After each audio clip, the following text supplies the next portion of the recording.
Dito pala tayo sa pinakatuktok. Kita dyan, oh. Bali nag ano tayo dito, tanim. Yung bagong tanim natin, oh. Dati na ano na to, nataniman na to dati nung panahon ng matinding init pa, yung tag-init.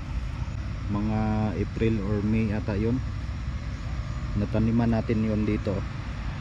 Pero yung ibang natanim natin dito, namatay. Mainit kasi, bawal magtanim ng sayuti pag init. Yan, tinaniman natin dito ng ano, isa. Tapos yung mga dalawang maliit dyan, isang linggo pa natin yung tinanim last week. Tapos nagtanim din tayo doon banda ng mga 4 na piraso, yun pinag-isa lang natin. Yan, oh, yung bagong tubo natin na ano, sayote, bagong tanim, mataba na, oh. Yan, oh, mataba. Pati dyan, oh, yun. Meron pang mga bagong tanim doon sa ilalim. May mga bagong tanim pa doon. So ano tayo, 2 puno. Yung isang puno ng sayote mga sir, nilagay ko 4, 5 ganyan. Kasi halimbawa pag namatay yung ano, iba meron pag matira. Yung dati kasi mga sir, pag tanim ko isa-isa lang, isang piraso. Yun naman talaga dapat isang piraso lang na sayote yung dapat itanim. Pero sa akin ginawa ko na lang marami. Pwede naman yan. Yung pagtanim mga pala dito mga sir, ano lang, yung binungkal ko lang ng mga kalahating ruler dyan, oh. Tapos pinaano ko lang, oh. Yung mga bunga, yung similya natin, hindi natin talaga nilibing. Kasi pag nilibing parang hindi rin siya mabubuhay pag nilibing. Yun doon, ilang piraso yun? 5 siguro. 5 piraso yung natanim natin. So meron pa din tayong mga tanim mga sir doon sa bagong balag. Yung pinakaunang tinabas natin.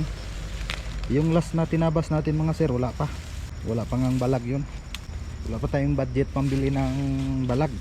Dapat pala may ano tayo, budget.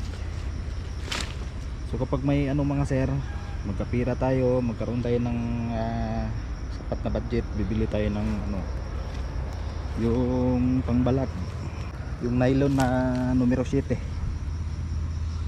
Ganito mga sir, tulad ng dati ginagamit natin. Ito kasi parang na, ano lang to, number 3 ata to, 5. Parang ito yung 5, number 5. Yung dito kasi dati mga sir, makapal to na damo. Yan, ano ni Irpat to, inisprehan ni Irpat dito. Nung nag-spray kami, sinama pala niya dito. Yan, makapal talaga yung, hanggang dito yung damo, oh. Halos lumagpas sa balag yung damo. Yan, galing dyan sa taas papunta doon. Yan, sabi ko sayang naman, malaki naman yung area, sayang naman walang tanim. Tapos yung balag kasi mga sir, dito na, oh, abot na hanggang dito. Maganda pa naman pagkalagay ni Irpat ng balag. Yan, sabi niya taniman daw. Yun, tinaniman ko. Ito mga sir, lumang ano na to, lumang mga puno, pero mataba siya kasi umulan na, at saka nalagyan na rin natin ng abono dyan, oh. So pag may mga pagkakataon, ayusin pa natin yan, yung balag lagyan natin ng lupa, lagyan natin ng mga pampataba. Ito yung mga natanim ko dyan mga sir, oh, yung noong tag-init. Noong tag-init natin tinanim. Ito, oh, ang payat, pero nabubuhay. Ang payat, oh. Pati dito pa, mayroon pang isa dito. Oh, ang payat, oh, grabe ang payat. Kulang sa nutrisyon. Yan, luma na yan, meron pa doon. Yung sa ilalim mga sir, nabubuhay na. Nalagyan kasi natin dati yan ng abono. Yung mga bulaklak na, oh. May mga bunga, 1, 2, 3, 4, 5. Yan, parang ano na yung bunga mga sir, sunod-sunod na. Yung pang maliit, oh. Yung maliit. Yan yung bagong tanim natin mga sir, nilagyan natin ng sanga ng kahoy paikot, tapos tinali natin papunta sa taas, yun para hindi maligaw yung pagtubo ng sayote. Pag hindi kasi natin nilagyan ng aakyatan niya papunta dun sa taas, maligaw yan, gagapang yan pa saan saan. So maganda yung may ganito, may kahoy. Yan, gaya niyan mga sir, oh, parang kalayatan yung yung tubo. Ito matagal na kasi ito. Yung ginawa natin dun sa bagong tanim ganun din, nilagyan natin ng ganito. So dito sa amin mga sir, marami talaga yung nagtatanim ng mga ganitong klaseng halaman, mga sayote. May din sila, may iba't iba din silang mga nalalaman tungkol dito sa pagtatanim ng ganitong prutas, gulay.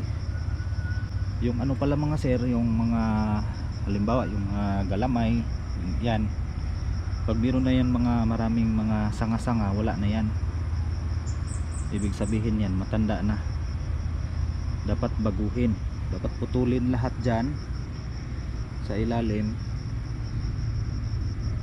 Tapos yan, para pagtubo bago, putulin nila dun sa ilalim yung mga matandang galamay, itira yung mga bata na mataba.